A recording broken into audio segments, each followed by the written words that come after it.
Durante o jantar em família, ouvi minha nora sussurrar para meu filho: "Quando ela morrer, a casa é nossa, não vejo a hora." Logo depois, ela me abraçou com um sorriso falso. "Sogra querida, o jantar estava delicioso." Sorri de volta e não disse nada. Na manhã seguinte, bateram à porta durante o café. Quando ela viu quem era e o documento que ele trazia nas mãos, a xícara escorregou das mãos dela, caiu no chão. Eu a observei da poltrona e dei o primeiro gole no meu café. Meu nome é Marta Silveira e tenho 67 anos.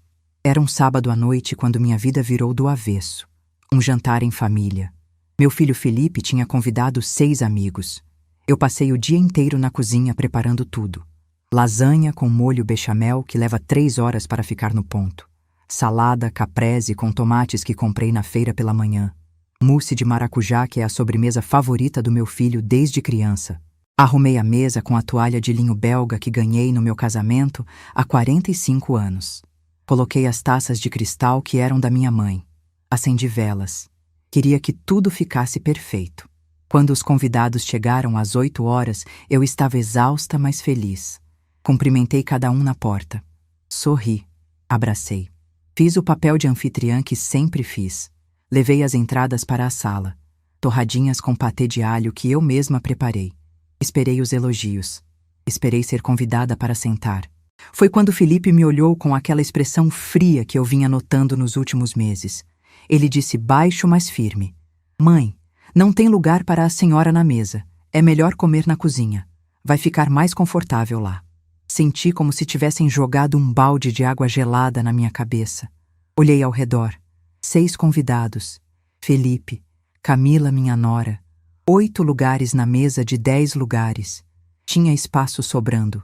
Mas meu filho estava me mandando comer na cozinha, na minha própria casa. Os amigos dele baixaram os olhos. Ficaram sem jeito. Uma das mulheres abriu a boca para falar alguma coisa, mas o marido tocou no braço dela. Ninguém disse nada. Ninguém me defendeu. Camila sorriu. Aquele sorriso que eu conhecia bem. Falso. Cheio de veneno escondido. Ela disse: "É isso mesmo, sogra. A gente precisa de espaço para conversar assuntos de adultos. A senhora vai ficar mais à vontade na cozinha mesmo." Peguei meu prato. Virei as costas. Atravessei a sala. Entrei na cozinha. Fechei a porta. Sentei no banquinho de plástico ao lado do fogão. Aquele banquinho velho que uso para alcançar as prateleiras altas. Coloquei o prato no colo. Olhei para a lasanha que tinha feito com tanto carinho e não consegui comer nem uma garfada. Ouvi as risadas deles na sala, as conversas animadas, o barulho dos talheres nos pratos, o tilintar das taças, a vida acontecendo do outro lado da porta. E eu ali, sozinha, isolada, invisível. Comi meia porção forçando cada pedaço para descer. Lavei meu prato. Guardei. Sequei as mãos no pano de prato bordado que minha mãe fez. Respirei fundo. Tentei não chorar. Não ali. Não ainda. Precisava de água. Minha garganta estava seca. Apertada. Abri a porta da cozinha devagar. Ia passar direto para o corredor. Pegar água na geladeira da área de serviço. Não queria cruzar a sala. Não queria ver aquelas pessoas comendo minha comida enquanto me excluíam. Mas parei. Parei porque ouvi meu nome. Não, não meu nome. Me chamaram de ela. Camila estava falando. A voz dela alta, animada, sem se preocupar se eu ouvia ou não. Gente, vocês não sabem o trabalho que dá cuidar dela. A casa é enorme, 3 quartos, quintal grande. A gente fez uma reforma linda no quarto principal. Gastamos uma fortuna. Mas vai valer a pena. Uma das amigas perguntou: "Mas vocês vão ficar morando aqui por quanto tempo?" Foi aí que ouvi as palavras que congelaram meu sangue, que pararam meu coração, que mataram alguma coisa dentro de mim que nunca mais voltou a viver. Camila riu, aquela risada aguda dela, e disse com naturalidade: "Quando ela morrer, a casa é nossa. Não vejo a hora. A mulher tem 67 anos já. Qualquer hora dessa." O silêncio que caiu na sala durou uns 3 segundos. Pareceu uma eternidade. Depois Felipe riu também. Meu filho, o menino que saiu do meu ventre, que mamou no meu peito, que eu embalei toda noite durante 2 anos porque tinha cólicas e só dormia no colo. Ele riu e disse: "Falta pouco, mãe. Ela já tá ficando meio caduca." Esquece as coisas. Qualquer dia desses, a gente interna ela e pronto. Aí a casa fica livre para a gente reformar do jeito que quer. Alguém tentou mudar de assunto. Falou alguma coisa sobre futebol, mas eu não ouvi mais nada. Fiquei ali parada, atrás da porta entreaberta, a mão no batente, as pernas tremendo, o coração socando no peito tão forte que doía. 67 anos, esperando eu morrer, não vendo a hora, planejando me internar, reformar minha casa, tomar o que é meu. Voltei para a cozinha, sentei de novo no banquinho. Desta vez chorei. Chorei em silêncio, com a mão tapando a boca para não fazer barulho. As lágrimas caíam no piso frio, faziam poças pequenas entre as cerâmicas. Quando consegui me controlar, lavei o rosto na pia, sequei com papel toalha, arrumei o cabelo. Respirei fundo mais uma vez e tomei uma decisão. Ia voltar para aquela sala, ia fingir que não tinha ouvido nada, porque precisava que eles pensassem que eu era idiota, que era caduca, como meu filho disse. Precisava que eles se sentissem seguros, confiantes, que baixassem a guarda completamente. Abri a porta, voltei para a sala. Camila me viu e mudou de cara na hora. Levantou da cadeira, veio até mim de braços abertos, me abraçou apertado. Disse bem alto para todo mundo ouvir: "Sogra querida, estava sentindo sua falta. Vem sentar aqui com a gente." Aquele abraço era uma mentira. Cada músculo do corpo dela estava tenso. Ela me apertava, mas era um aperto mecânico, sem afeto, sem calor, como se estivesse abraçando um manequim. Correspondi ao abraço. Sorri. Disse que estava cansada, que ia dormir cedo, que eles aproveitassem a noite. Dei boa noite para cada convidado. Cada um me olhou com pena, com constrangimento. Mas ninguém disse nada. Ninguém nunca diz nada. Fui para o meu quarto. O menor dos 3. Aquele que era depósito antes de Felipe vir morar aqui com a família há 2 anos. Deitei na cama sem tirar a roupa. Olhei para o teto rachado que precisa de pintura e senti meu coração virar pedra. Não dormi naquela noite. Cada vez que fechava os olhos, ouvia a voz da Camila: "Quando ela morrer, a casa é nossa. Não vejo a hora." E a risada do Felipe. Meu filho rindo da ideia da minha morte. Rindo da perspectiva de me internar, de me tirar do caminho. Às 6 da manhã levantei. Tomei banho. Me arrumei. Coloquei meu vestido azul claro que uso para ocasiões importantes.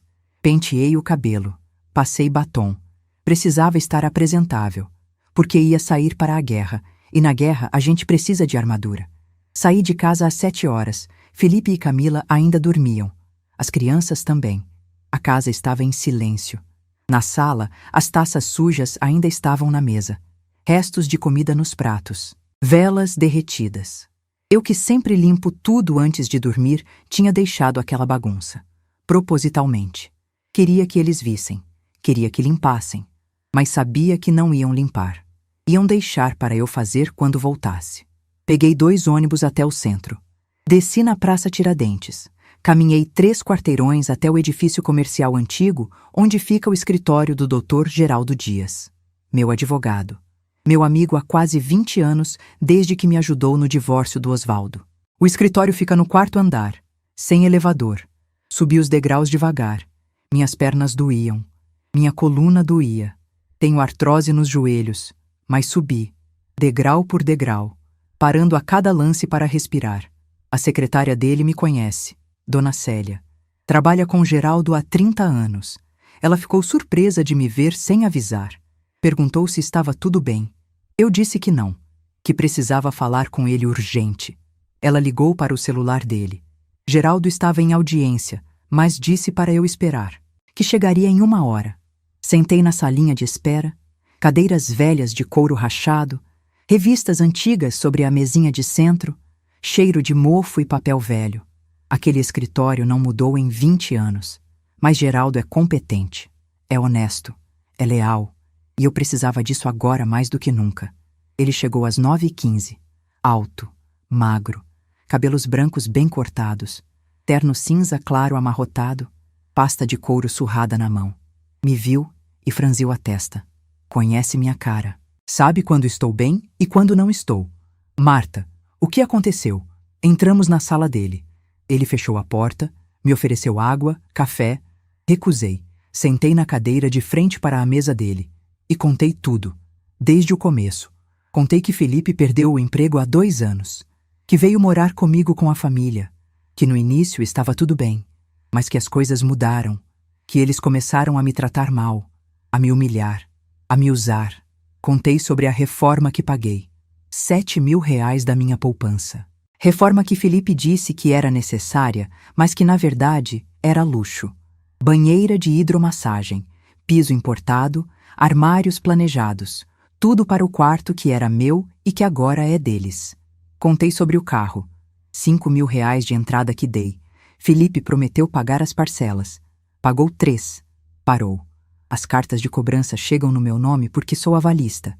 Meu CPF está sujo por causa disso. Contei sobre os gastos que aumentaram absurdamente. Conta de luz que era R$ 120 e agora é 380. Água que dobrou. Mercado que quadruplicou porque Camila só quer produtos caros, orgânicos, importados. Coisas que minha aposentadoria de R$ 3.200 não aguenta. Contei sobre as humilhações diárias. Felipe mandando eu lavar a roupa dele, passar, cozinhar, limpar. Camila gritando comigo quando algo não está do jeito dela. As crianças me tratando com desprezo porque os pais ensinaram isso. E então, contei sobre o jantar. Sobre ser expulsa da minha própria mesa. Sobre ouvir minha nora dizer que não vê a hora de eu morrer. Sobre meu filho rindo disso. Planejando me internar. Tomar minha casa. Quando terminei, estava chorando. Não tinha conseguido me controlar. Geraldo me deu uma caixa de lenços. Esperou eu me acalmar. Depois, perguntou uma única coisa. Marta, você quer justiça ou quer vingança? Olhei para ele, para aquele homem que me conhece há tanto tempo, que me viu nos meus piores momentos, no divórcio quando Osvaldo me deixou por outra, nas dificuldades financeiras, na solidão. Ele sempre esteve ali. Quero minha casa de volta. Quero minha vida de volta. Quero minha dignidade de volta. Geraldo sorriu. Não foi um sorriso alegre. Foi um sorriso de quem entende. De quem sabe o que precisa ser feito. Então vamos começar. Mas você precisa confiar em mim completamente. Vai ser doloroso. Vai ser difícil. Seu filho vai te odiar. Sua nora vai fazer você de vilã. Você pode perder seus netos. Está preparada para isso? Respirei fundo. Pensei nas alternativas. Continuar vivendo assim? Sendo humilhada na minha própria casa? Esperando eles me internarem? Esperando morrer para eles ficarem felizes? Estou preparada. Geraldo abriu uma gaveta. Tirou um bloco de notas, uma caneta. E começou a escrever. Perguntou cada detalhe, cada data, cada valor, cada testemunha, cada prova que eu pudesse ter. Ficamos ali durante 3 horas. Ele anotava tudo. Fazia perguntas. Planejava. Calculava. Quando terminamos, ele tinha 10 páginas de anotações. Primeira coisa, você vai voltar para casa e vai continuar fingindo que nada aconteceu. Vai ser submissa, obediente, não vai confrontar, não vai questionar. Vai deixar eles acharem que ganharam, que você está quebrada, entregue, isso é fundamental. Segunda coisa, você vai começar a reunir provas, recibos de tudo que gastou com eles, comprovantes de pagamento da reforma, do carro, das contas. Extratos bancários mostrando seu dinheiro diminuindo enquanto eles vivem de graça. Tudo documentado. Tudo organizado. Terceira coisa. Você vai gravar conversas. Sempre que eles te humilharem, te xingarem, te ameaçarem. Grava tudo. Deixa o celular gravando no bolso. Ninguém precisa saber. Quarta coisa. Você vai arranjar testemunhas. Vizinhos que veem o que acontece. Amigos que sabem da situação. O padre da sua igreja, qualquer pessoa que possa confirmar os maus tratos. E quinta coisa, você não vai contar para ninguém da família o que está fazendo. Ninguém. Nem sua irmã, nem seus sobrinhos. Ninguém. Porque notícia viaja rápido e se Felipe descobrir, ele vai se antecipar. Concordei com tudo. Geraldo disse que precisava de 2 semanas para montar o processo, que ia trabalhar rápido, que conhecia uma juíza que não tolerava abuso contra idosos. Doutora Fernanda Lopes. Severíssima, mas justa. Saí do escritório dele às 12:00. Voltei para casa de ônibus. 2 horas de viagem. Quando cheguei às 2 da tarde, a casa estava do mesmo jeito que deixei. Mesa suja, copos sujos, a bagunça toda. Felipe estava assistindo televisão na sala. Camila no quarto mexendo no celular. As crianças brincando no quintal. Felipe nem olhou para mim quando entrei. Apenas disse: "Tem comida? Estou com fome." Fui para a cozinha. Preparei almoço, arroz, feijão, bife, salada. Coloquei tudo na mesa. Chamei ele. Ele veio, comeu, levantou, foi embora. Nem um obrigado, nem um olhar. Mas algo tinha mudado. Eu tinha mudado. Enquanto lavava os pratos, sorri. Pela primeira vez em meses, sorri de verdade. Porque agora eu tinha um plano. Agora eu tinha um aliado. E mais importante, agora eu tinha esperança. A partir daquele dia, comecei minha missão silenciosa. Acordava cedo, esperava todo mundo dormir, vasculhava papéis, tirava fotos de documentos, salvava conversas, gravava áudios, anotava datas, horários, testemunhas, descobri coisas que não sabia. Felipe tinha dívidas, muitas dívidas. Encontrei cartas de cobrança escondidas no guarda-roupa dele. Cartão de crédito, empréstimos, agiotagem, mais de 80 mil reais no total. Ele usava meu endereço em tudo. Minha casa como referência. Fotografei tudo. Descobri também que Camila estava de licença médica fraudulenta. Encontrei os atestados guardados numa pasta. 4 atestados de depressão e síndrome do pânico de médicos diferentes, tudo em sequência nos últimos 6 meses. Ela não trabalhava, mas recebia salário integral. Fotografei também. Conversei com minha vizinha Estela, contei tudo para ela. Estela Miranda tem 65 anos, costureira aposentada, mora ao lado há 15 anos, viu Felipe crescer, conhece a família e ficou horrorizada quando soube. "Marta, eu sempre achei seu filho um pouco esquisito, mas isso é monstruoso, vou te ajudar no que você precisar, qualquer coisa." Estela começou a anotar tudo que via, horários que Felipe saía, onde ia, com quem, as brigas que escutava através da parede. Os gritos, as ameaças. Ela tinha ouvidos jovens ainda. Ouvia tudo. Fui também conversar com o padre Augusto, pároco da igreja Nossa Senhora das Graças, onde frequento há 30 anos. Homem de 72 anos. Santo. Respeitado por toda a comunidade. Contei minha situação pedindo orientação espiritual. Padre Augusto me ouviu em silêncio. Quando terminei, ele balançou a cabeça, os olhos cheios de tristeza. "Marta, às vezes o amor de mãe nos cega, mas você está fazendo o certo. Um filho que deseja a morte da própria mãe não é filho. É um estranho com seu sobrenome. Você tem minha bênção e meu testemunho se precisar." Aquelas palavras me deram força, porque eu tinha dúvidas. Dúvidas enormes. Será que estava fazendo a coisa certa? Será que era exagero meu? Será que devia dar mais uma chance? Mas aí chegava em casa e via Felipe sentado no sofá que comprei, comendo a comida que paguei, assistindo na televisão que é minha, morando na casa que é minha e me tratando como lixo. E as dúvidas sumiam. Geraldo trabalhou rápido como prometeu. Em 10 dias me ligou pedindo para ir ao escritório. Levei todas as provas que tinha juntado, 2 pastas cheias de documentos, fotos, áudios, vídeos, testemunhos. Ele revisou tudo durante 2 horas, fazia perguntas, conferia datas, organizava cronologicamente. Quando terminou, fechou as pastas e disse: "Marta, isso aqui é ouro. Você tem provas suficientes para 3 processos diferentes. Despejo por maus tratos, ação de cobrança pelos gastos indevidos e, dependendo do que mais descobrirmos, até processo criminal." Meu estômago gelou. Criminal? Sim. Tentativa de apropriação indébita de idoso. Maus tratos. Abandono material invertido porque você sustenta ele e não o contrário. São coisas sérias, Marta. Seu filho pode responder criminalmente. Senti um aperto no peito, mesmo depois de tudo, mesmo sabendo o que ele fez. Ainda doía pensar nele respondendo processo criminal. Geraldo percebeu.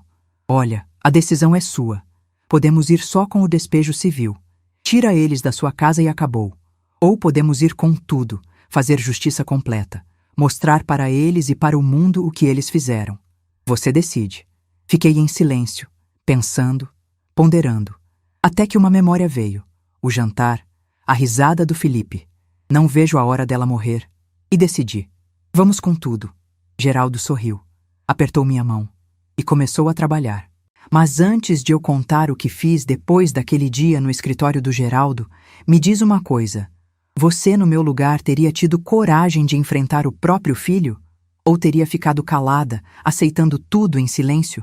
Deixa sua opinião nos comentários. Agora vou contar o que aconteceu. Geraldo entrou com a ação de despejo na segunda-feira seguinte. Foram precisos mais 4 dias de preparação para ter todos os documentos em ordem perfeita. A petição tinha 63 páginas. 63 páginas detalhando cada humilhação, cada gasto indevido, cada prova de maus tratos. Ele anexou tudo. Fotos com data e hora da reforma cara que paguei. Prints das conversas de WhatsApp onde Felipe me xingava. Áudios onde Camila gritava comigo. Extratos bancários mostrando minha poupança zerando enquanto sustentava 4 pessoas. Recibos. Comprovantes. Testemunhos escritos da Estela e do Padre Augusto. Um dossiê completo. O pedido era simples. Despejo imediato com base na Lei do Idoso. Artigo 3º, parágrafo 2º, que diz que nenhum idoso pode ser submetido a maus tratos. Felipe e Camila estavam violando isso. Moravam de graça. Me exploravam financeiramente. Me humilhavam diariamente. Queriam minha morte para ficar com minha casa. Geraldo pediu liminar. Despejo em 24 horas sem direito a recurso imediato. Era um pedido ousado. Normalmente esse tipo de ação leva meses. Mas Geraldo conhecia a juíza, doutora Fernanda Lopes, e sabia que se alguém fosse conceder, era ela. Enquanto isso, eu continuava em casa fingindo normalidade. Cada dia ficava mais difícil. Felipe estava ficando mais agressivo, mais exigente. Como se sentisse que precisava apertar mais antes que alguma coisa mudasse. Numa quinta-feira, ele chegou em casa bêbado às 3 da madrugada. Bateu na porta do meu quarto me acordando. Quando abri, ele estava cambaleando. Cheiro forte de cachaça. Olhos vermelhos. Mãe, preciso de dinheiro. 3.000 reais. Até amanhã. Meu coração disparou. 3.000 reais era quase minha aposentadoria inteira do mês. Eu disse que não tinha. Que mal conseguia pagar as contas da casa. Ele entrou no quarto. Veio para cima de mim. O rosto a centímetros do meu. A voz baixa, ameaçadora. Você tem sim. Sei que tem uma poupança. Vai no banco amanhã cedo e tira. Senão eu ponho você num asilo. E fica lá pelo resto dos seus dias. Disse que sim. Que ia tirar o dinheiro. Qualquer coisa para ele sair do meu quarto. Ele saiu batendo a porta. Voltei para a cama tremendo. Peguei o celular que estava embaixo do travesseiro gravando. Tinha gravado tudo. Cada palavra, cada ameaça. Mandei o áudio para Geraldo às 6 da manhã. Ele respondeu em 5 minutos. Perfeito. Isso fecha nosso caso. Ameaça explícita de internação forçada. Juíza vai adorar. Não fui ao banco naquele dia. Felipe me ligou 10 vezes. Mandou 15 mensagens. Ameaçando. Xingando. Dizendo que ia me bater quando voltasse para casa. Fiquei o dia inteiro na casa da Estela. Com medo. Com medo real do meu próprio filho.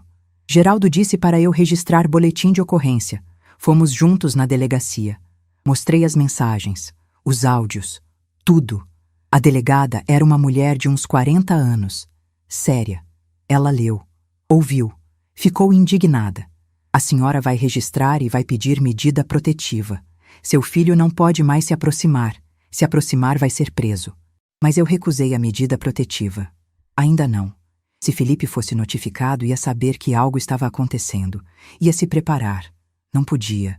Precisava que fosse surpresa total. A delegada não gostou, mas respeitou. Registrou o boletim. Me deu o protocolo. Disse para eu voltar se precisasse.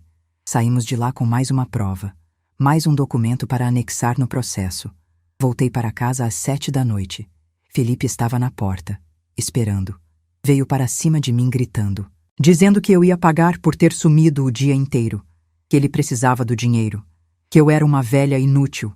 Estela estava comigo. Testemunhou tudo. E fez mais que isso. Quando Felipe levantou a mão para me empurrar, ela se colocou na frente. Gritou com ele. Disse que ia ligar para a polícia. Felipe recuou, não pela consciência, mas porque havia testemunha. Aquela noite dormi na casa da Estela, com medo de voltar, com medo do que Felipe pudesse fazer. Geraldo disse que estava certo, que faltava pouco, que a juíza tinha pegado o processo, que estava analisando, que era questão de dias. Na manhã de sexta-feira, Geraldo me ligou às 8 horas. A voz dele estava diferente, animada, quase eufórica. Marta, ela concedeu. A doutora Fernanda concedeu a liminar. Despejo em 24 horas. O oficial vai entregar o mandado hoje às 3 da tarde. Você precisa estar em casa e precisa estar preparada para o que vem. Desliguei o telefone. Sentei na cama da Estela e chorei, não de tristeza, de alívio, porque finalmente ia acabar. Finalmente ia ter minha casa de volta, minha vida de volta. Voltei para minha casa ao meio-dia. Felipe tinha saído. Camila estava no quarto. As crianças na escola. Arrumei a sala, lavei a louça, limpei tudo. Queria que quando o oficial chegasse, minha casa estivesse impecável. Queria que ficasse claro quem cuidava daquele lugar. Às 2h50 começaram a tocar a campainha. Meu coração disparou. Olhei pelo olho mágico. Era ele. Oficial de justiça. Uniforme azul marinho. Pasta preta. Expressão séria. Abri a porta. Ele perguntou educado. A senhora é Marta Silveira? Sou. Tenho um mandado de despejo para ser entregue ao senhor Felipe Silveira e à senhora Camila Andrade Silveira. Eles estão? Felipe não está. Camila está. Posso entrar? Abri a porta. Ele entrou. Olhou ao redor. Anotou coisas numa prancheta. Eu chamei Camila. Ela saiu do quarto irritada, achando que era vendedor, algum prestador de serviço. Quando viu o oficial, parou. A expressão mudou. Medo, confusão. Ela perguntou o que era. Ele entregou o envelope. Ela abriu com as mãos tremendo. Começou a ler. Vi o momento exato em que entendeu. A cor sumiu do rosto dela. Os olhos arregalaram. A boca abriu, mas não saiu som. Ela leu de novo. E de novo. Como se lendo mais vezes as palavras fossem mudar. O oficial explicou. A senhora e seu esposo têm 24 horas para desocupar voluntariamente este imóvel. Caso não desocupem no prazo determinado, será realizado o despejo forçado com auxílio policial. Todas as informações estão no documento.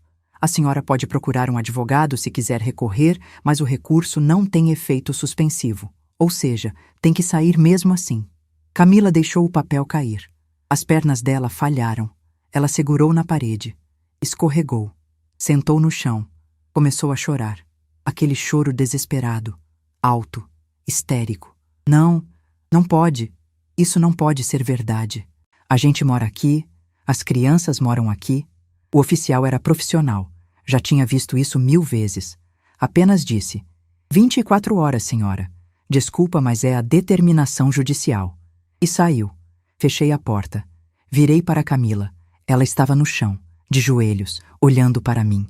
Os olhos cheios de ódio e medo, muito medo. Sentei no sofá. Peguei o documento que ela tinha deixado cair. Li em voz alta. Cada parágrafo, cada motivação, cada prova. Minha voz estava calma, firme, sem tremor. Maus tratos, exploração financeira, ameaças, humilhações, tudo aqui, Camila. Cada coisa que vocês fizeram comigo. Cada palavra, cada grito, gravado, fotografado, testemunhado. Ela começou, continuar 13:16, a rastejar na minha direção. Ainda de joelhos, vindo até mim, as mãos estendidas, implorando. Sogra, por favor, foi um mal-entendido. Eu não quis dizer aquilo. Estava brincando. Você sabe que eu te amo, que a gente te ama. Levantei a mão. Para. Não encosta em mim. E não mente mais. Eu ouvi Camila. Ouvi você dizer que não vê a hora de eu morrer. Ouvi meu filho rir disso. Ouvi vocês planejando me internar. Ouvi tudo. E gravei tudo. Ela ficou branca. Percebeu que eu sabia. Que tinha provas. Que não tinha volta. Você tem 24 horas. Leva só o que é de vocês. Roupas, objetos pessoais, documentos. O resto fica porque é meu. A reforma que paguei fica. Os móveis que comprei ficam. Tudo fica. Camila se levantou. Cambaleou até o quarto. Voltou com o celular. Ligou para Felipe. Ele atendeu no terceiro toque. Ela gritou no telefone, histérica. Sua mãe mandou a gente embora. Tem um papel do fórum aqui. Despejo. A gente tem que sair em 24 horas. Vem aqui agora. 15 minutos depois, Felipe chegou. Entrou sem bater. Foi direto em mim. Arrancou o papel da minha mão. Leu rapidamente. O rosto foi ficando vermelho. As veias do pescoço saltadas. Ele leu em voz alta alguns trechos. Incrédulo. Maus tratos, exploração, ameaças. Você está louca? Eu sou seu filho. Moro aqui porque você ofereceu. Tudo isso é mentira.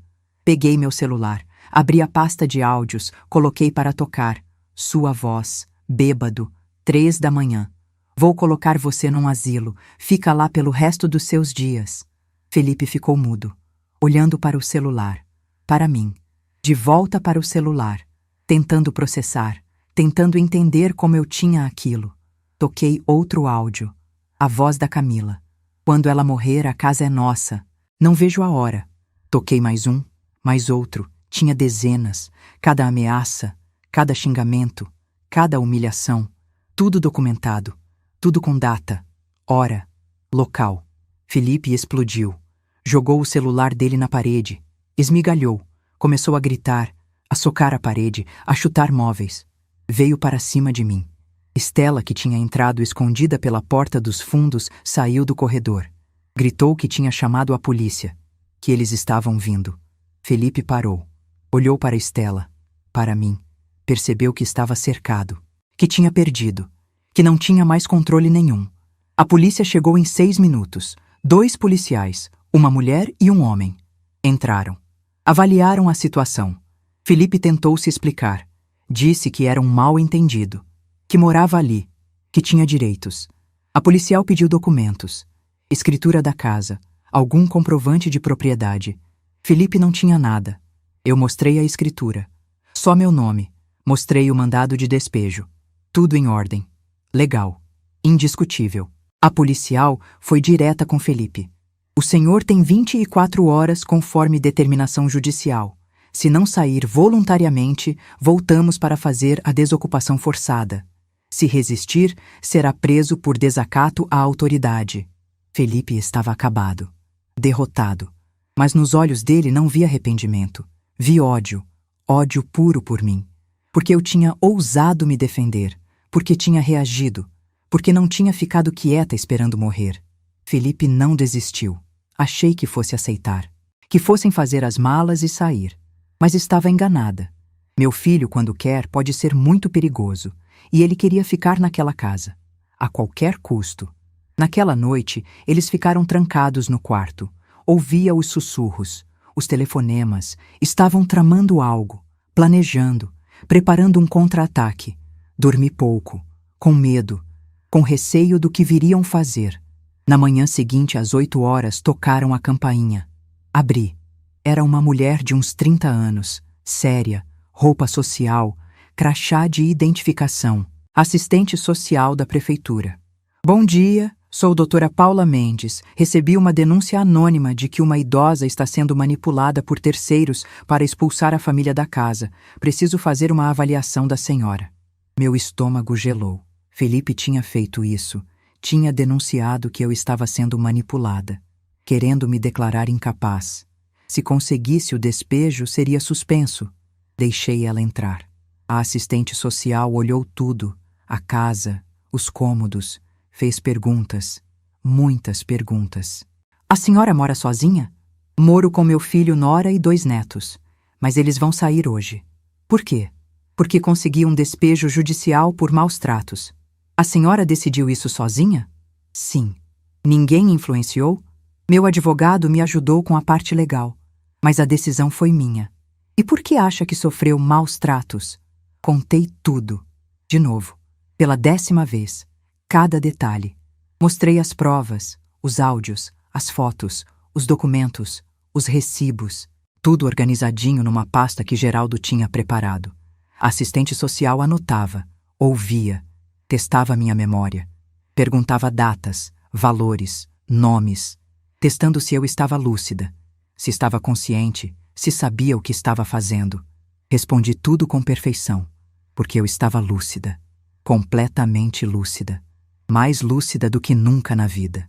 Depois de 1 hora, a assistente social fechou o caderno, olhou para mim e disse: "A senhora está plenamente capaz, lúcida, consciente, tomando suas próprias decisões de forma racional.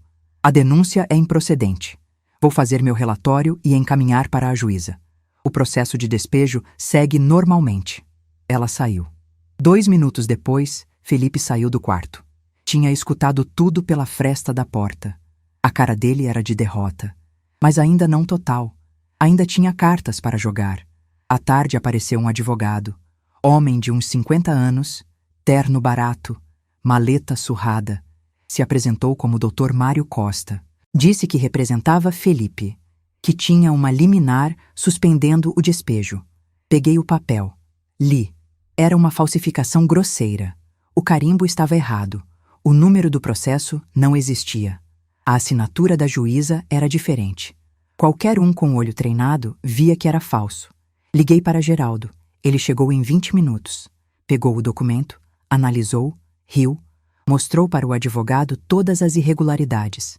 Isso é falsificação de documento público. O senhor sabe disso? Pode pegar de 2 a 6 anos de prisão. Quer mesmo seguir com isso? O advogado ficou branco. Pegou o papel de volta. Gaguejou alguma desculpa. Disse que ia verificar, que talvez houve um erro no cartório. Saiu correndo. Geraldo ligou na hora para a polícia. Relatou a tentativa de falsificação. Mandou foto do documento. Abriu um boletim de ocorrência. Felipe estava cada vez mais fundo. A polícia apareceu 1 hora depois. Levou Felipe para prestar depoimento. Ele voltou 3 horas depois. Não foi preso, mas ficou registrado. Estava respondendo agora por falsificação de documento público. Mais uma acusação. Faltavam 6 horas para o prazo final. Às 9 da noite, terminava o período de 24 horas. Se não saíssem voluntariamente, a polícia voltaria às 7 da manhã com ordem de despejo forçado. Felipe tentou me convencer. Disse que tudo tinha sido um mal-entendido, que ele me amava, que não tinha para onde ir, que as crianças iam sofrer, que eu não podia fazer aquilo com meus próprios netos.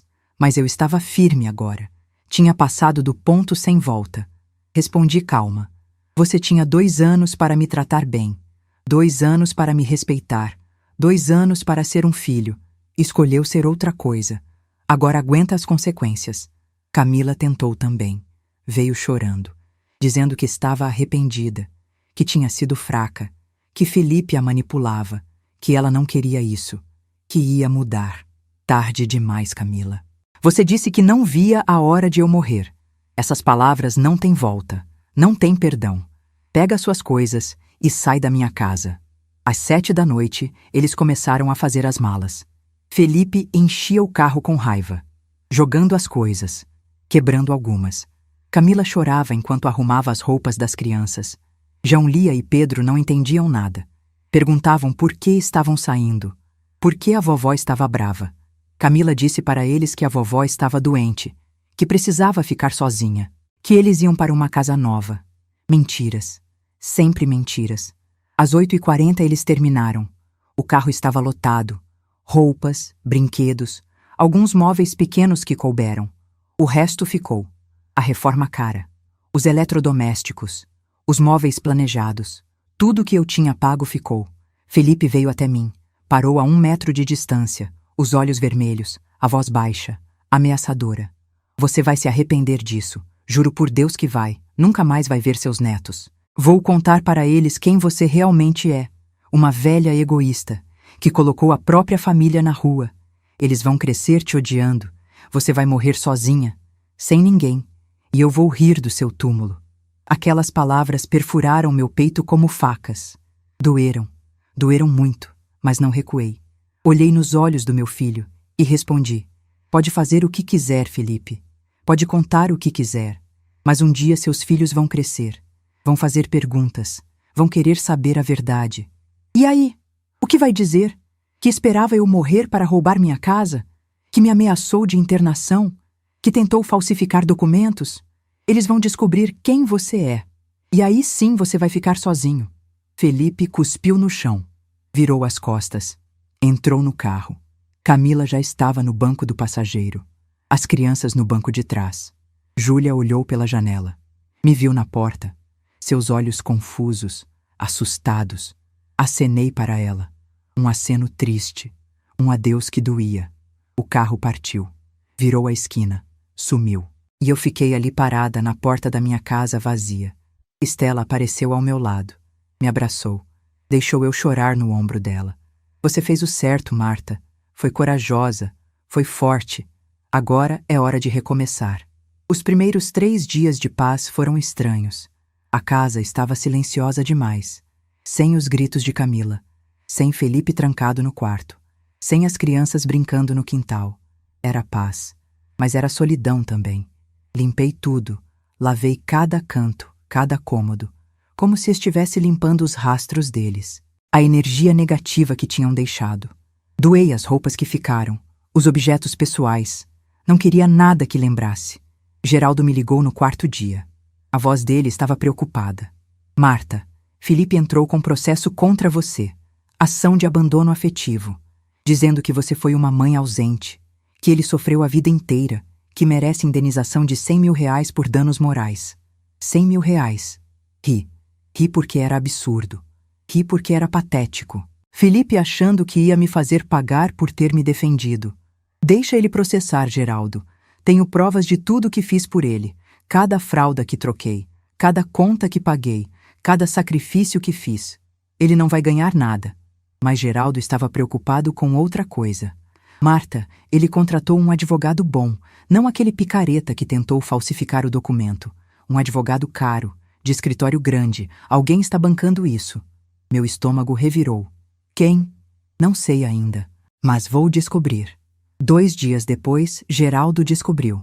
Era Osvaldo, meu ex-marido, o pai do Felipe. O homem que me largou 20 anos atrás por uma mulher mais nova. Ele estava pagando os advogados do filho, financiando a guerra contra mim. Osvaldo sempre foi ausente. Nunca participou da criação do Felipe. Pagava pensão quando lembrava. Visitava uma vez por ano quando muito. Mas agora aparecia como pai do ano, defendendo o filho, atacando a ex-mulher. Geraldo disse que Osvaldo estava fazendo isso por vingança, porque nunca me perdoou por ter pedido o divórcio primeiro, por ter seguido em frente, por ter tido dignidade. Ele quer te ver destruída, Marta. Vai bancar quantos processos forem necessários. Prepare-se. E os processos vieram, um atrás do outro.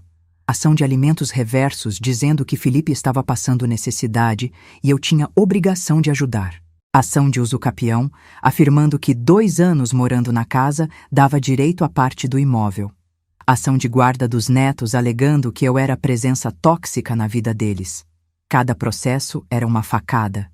Cada intimação que chegava era um pesadelo novo. Geraldo respondia a todos, juntava provas, refutava. Mas era cansativo, desgastante, caro. Minha poupança estava acabando. Os honorários do Geraldo, as custas processuais, os deslocamentos, estava gastando tudo que tinha guardado para me defender. Foi quando Camila apareceu, 3 semanas depois do despejo. Bateu na minha porta às 10 da manhã, sozinha, sem Felipe, sem as crianças. Quando abri, ela estava diferente, magra, olheiras profundas, roupa amarrotada. Não era mais aquela mulher vaidosa que se arrumava todo dia. Posso entrar? Deixei. Não sei por quê. Talvez curiosidade. Talvez pena. Sentamos na sala. Ela olhava ao redor. Para a casa que já foi dela também. Onde morou por 2 anos. Marta, eu vim pedir desculpas. De verdade. Não estou aqui pelo Felipe. Ele nem sabe que vim. Estou aqui por mim. Porque preciso dizer isso. Fiquei em silêncio. Esperando.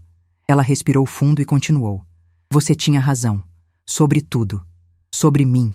Sobre ele. Eu fui fraca. Fui interesseira. Deixei ele me usar. Deixei ele me transformar numa pessoa horrível. E pior, ajudei ele a fazer isso com você. Tudo que falamos, tudo que fizemos, foi terrível. Imperdoável. Lágrimas desciam pelo rosto dela. Verdadeiras dessa vez. Não mais aquelas lágrimas manipuladoras que eu conhecia. Felipe não mudou Marta. Está pior, bebendo todo dia, culpando você por tudo, dizendo que vai destruir sua vida.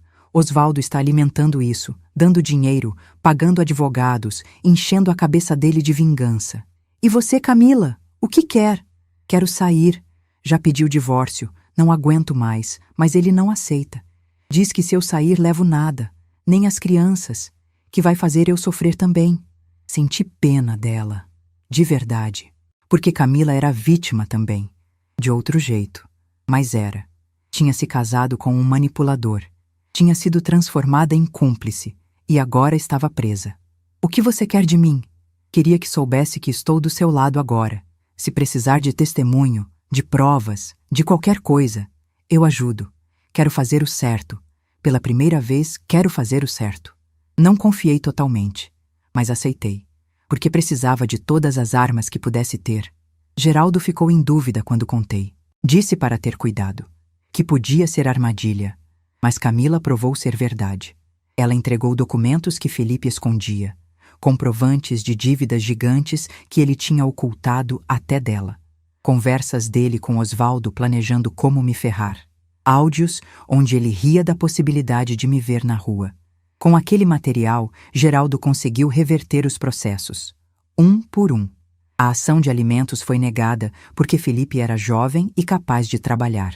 A ação de usucapião foi arquivada porque 2 anos não dão direito a nada. A ação de guarda dos netos foi indeferida porque eu nunca fui presença tóxica. Felipe estava perdendo, e perdendo feio, mas não desistia. Nunca desistia. Ele tentou outra estratégia. Começou a espalhar mentiras sobre mim. Nas redes sociais, no bairro, na igreja.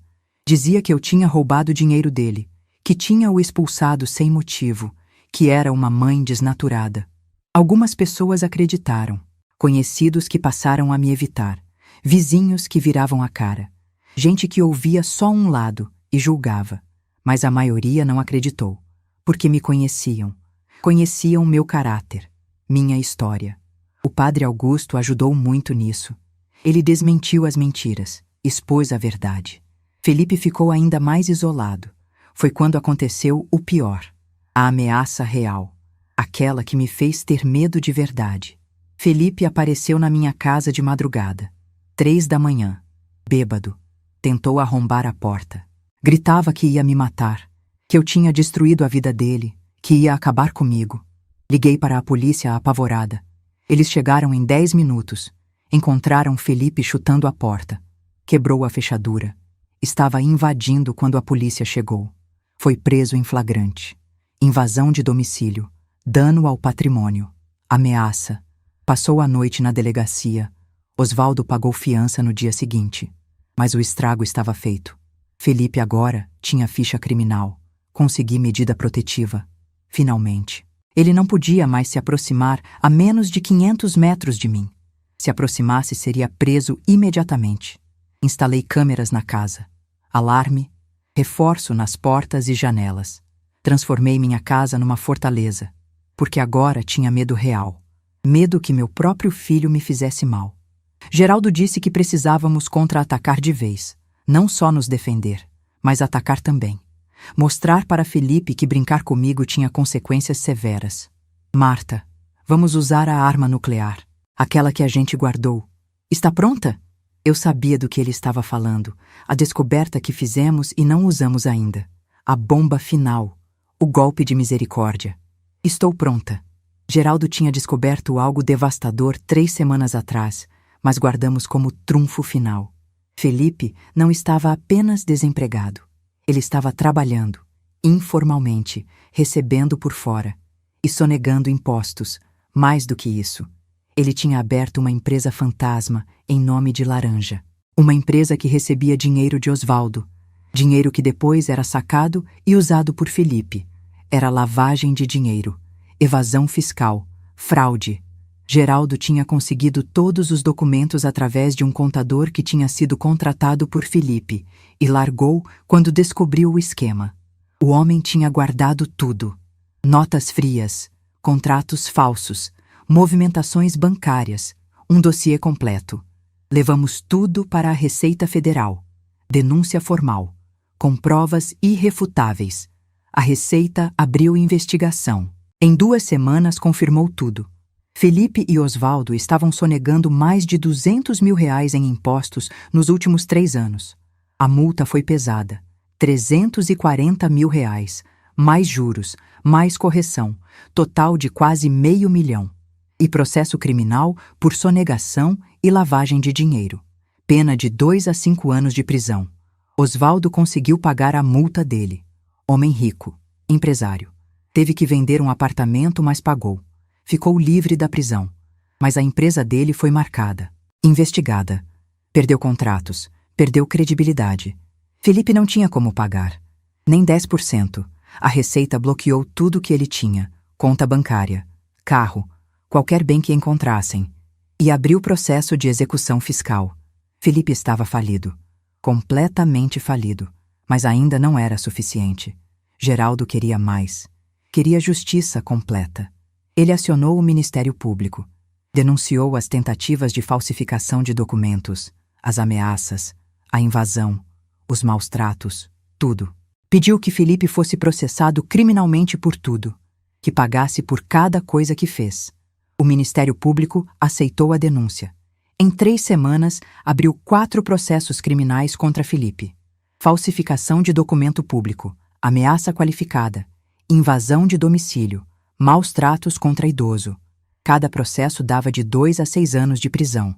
No total, Felipe estava respondendo por crimes que somavam 20 anos. 20 anos de prisão possível. A audiência principal foi marcada. Tribunal do Júri. Porque maus tratos contra idoso com ameaça de morte vai a júri. São 7 pessoas comuns julgando, decidindo se o réu é culpado ou inocente. Geraldo me preparou durante 2 semanas. Como falar, como se comportar, como responder às perguntas. Eu tinha que convencer aquelas 7 pessoas. Tinha que fazer elas entenderem o que passei. O dia chegou. Era uma segunda-feira, 23 de junho. Céu nublado, chuviscando.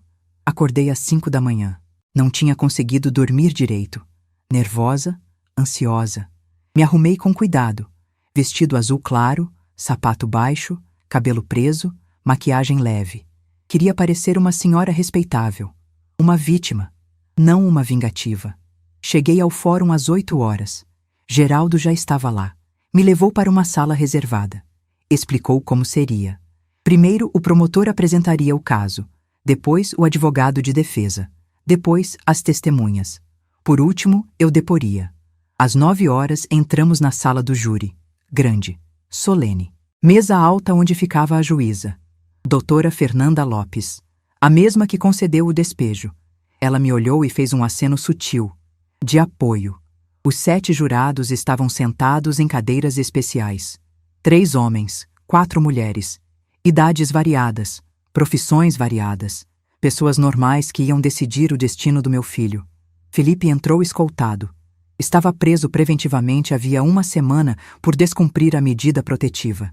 Tentou se aproximar de mim no mercado. Foi preso na hora. Ele estava magro. Barba por fazer. Roupa amarrotada. Olheiras fundas. Não parecia mais aquele homem arrogante que morava na minha casa. Parecia um derrotado. Um destroço. Osvaldo estava na plateia. Braços cruzados. Cara fechada. Furioso. Mas impotente. Não havia mais nada que pudesse fazer pelo filho. O promotor começou. Dr. Ricardo Almeida. Homem de 40 anos. Sério. Competente. Ele expôs o caso durante 1 hora. Cada prova, cada áudio, cada documento, cada testemunho. Tocou a gravação onde Felipe me ameaçava de internação. Tocou a gravação de Camila dizendo que não via a hora de eu morrer. Mostrou fotos da porta arrombada. Mostrou os recibos do dinheiro que gastei com eles. Os jurados ouviam em silêncio. Algumas mulheres balançavam a cabeça negativamente. Horrorizadas. Um dos homens anotava tudo. Sério. Concentrado.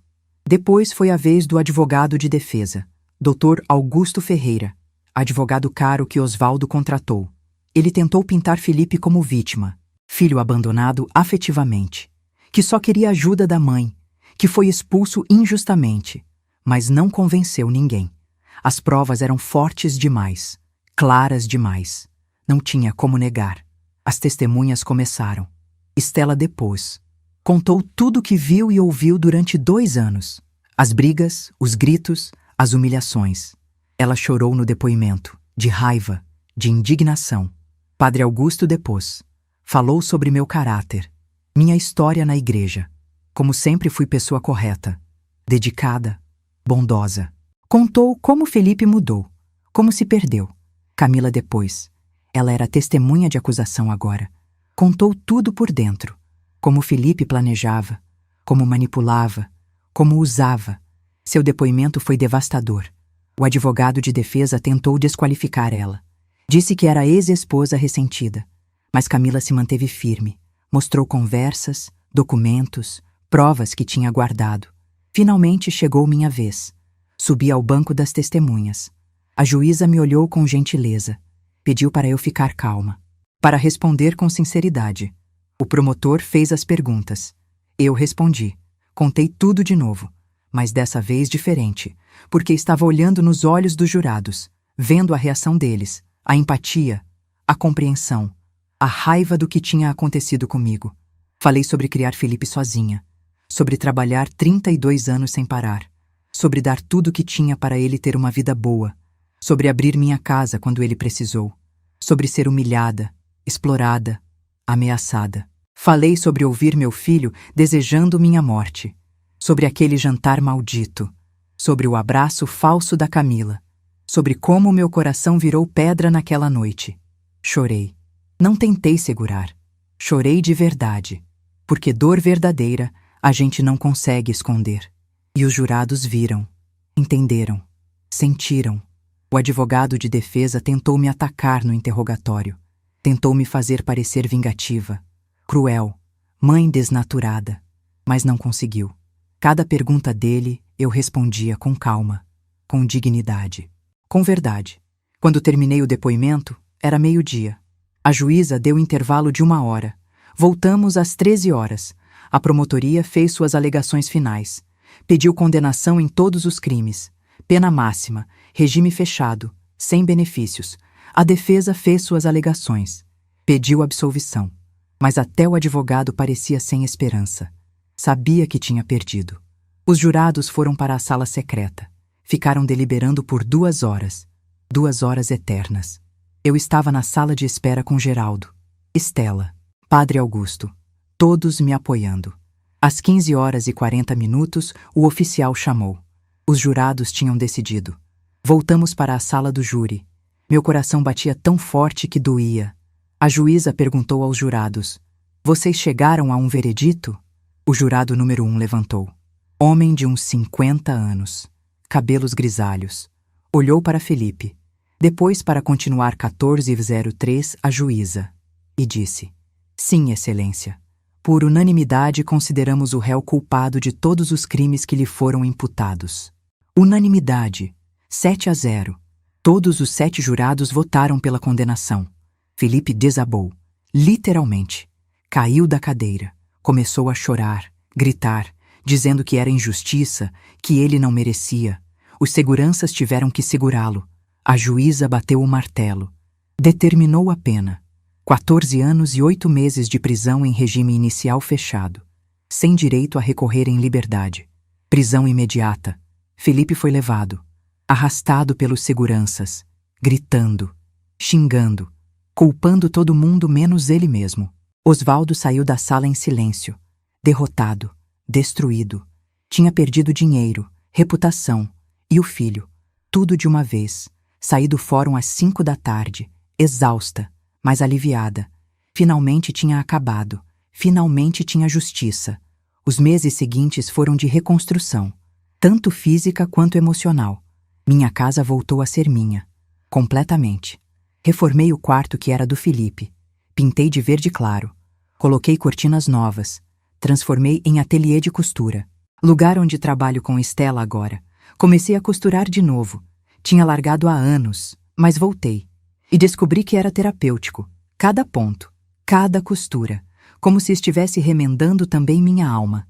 A vida de Felipe desmoronou completamente. E rápido. Em questão de meses, tudo que ele tinha se foi. O carro foi apreendido pela Receita Federal. Leiloado para pagar parte da dívida tributária. Não cobriu nem 10%.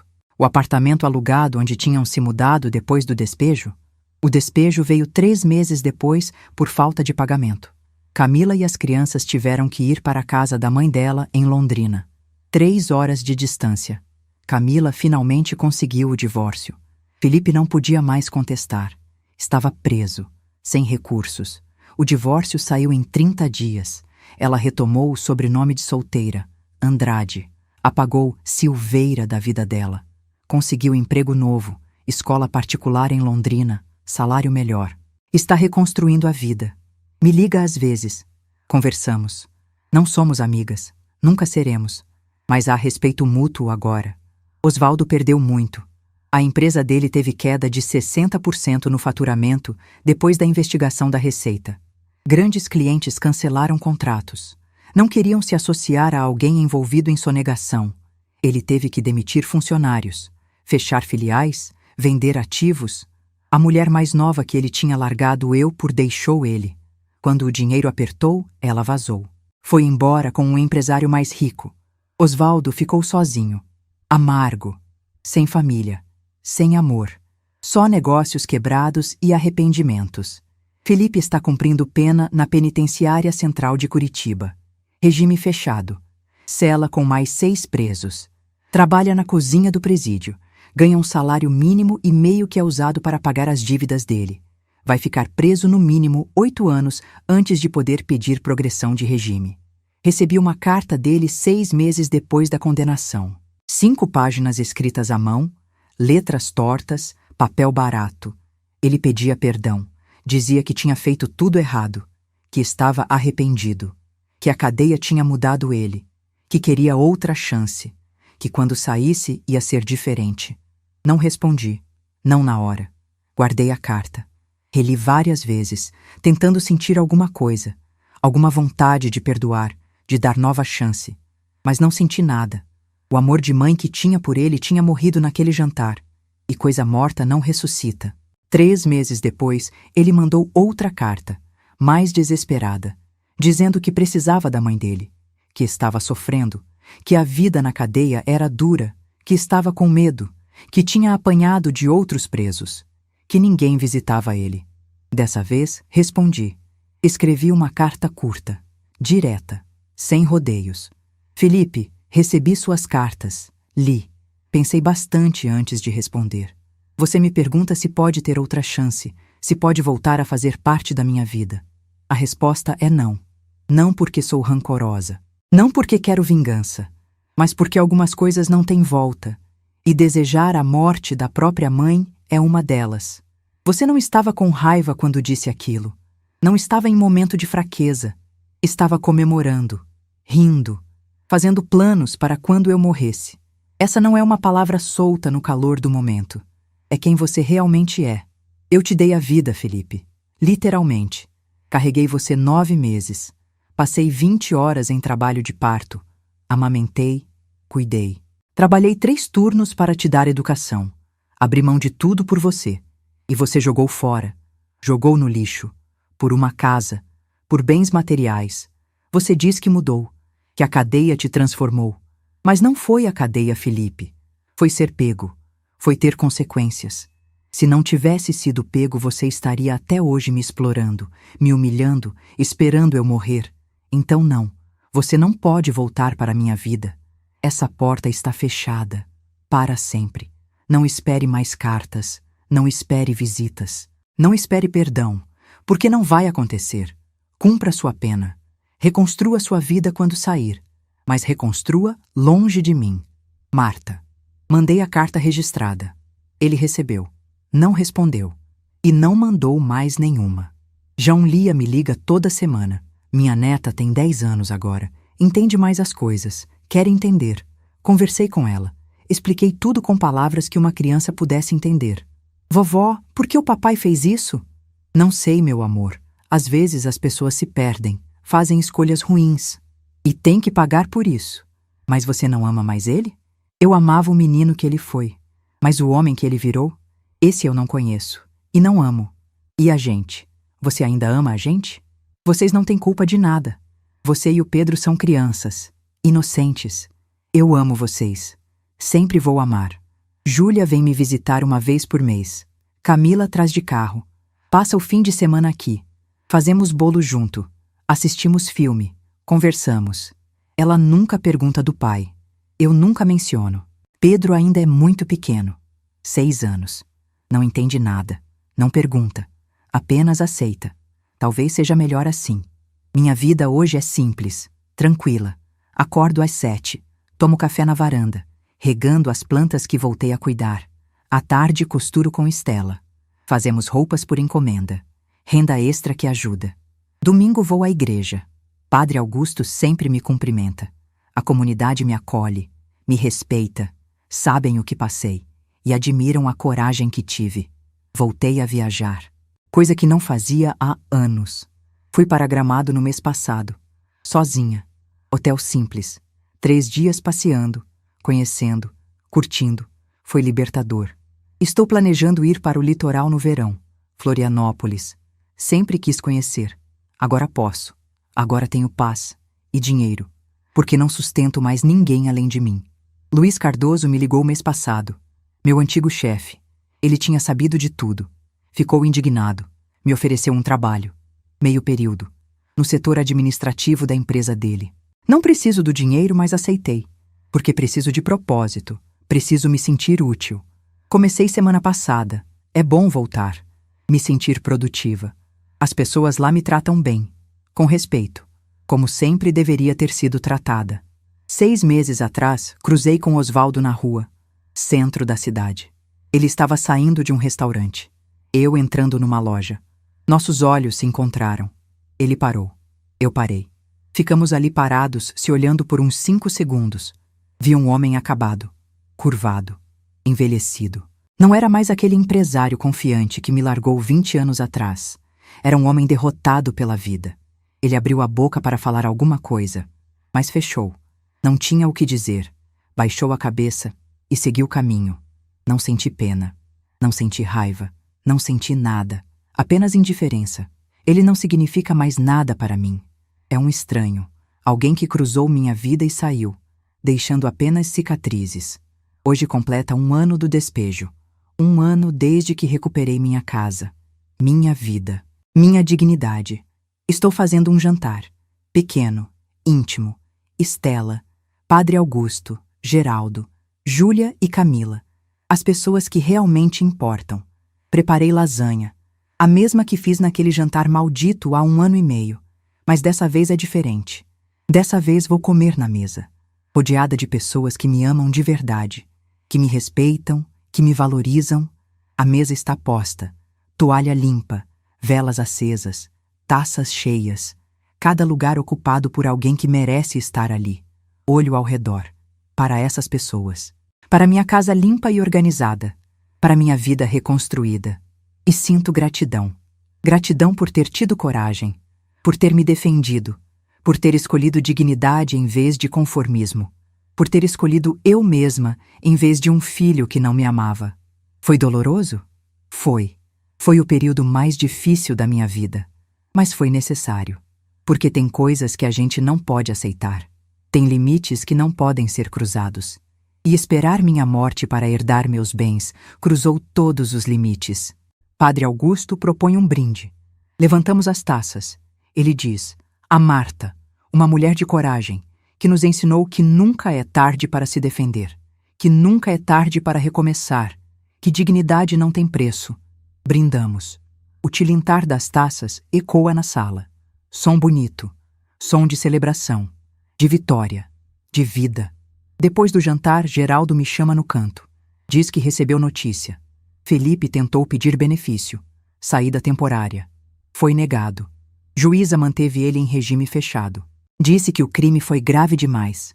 Ele vai ficar lá pelos próximos 8 anos no mínimo, Marta. Não vai te incomodar tão cedo.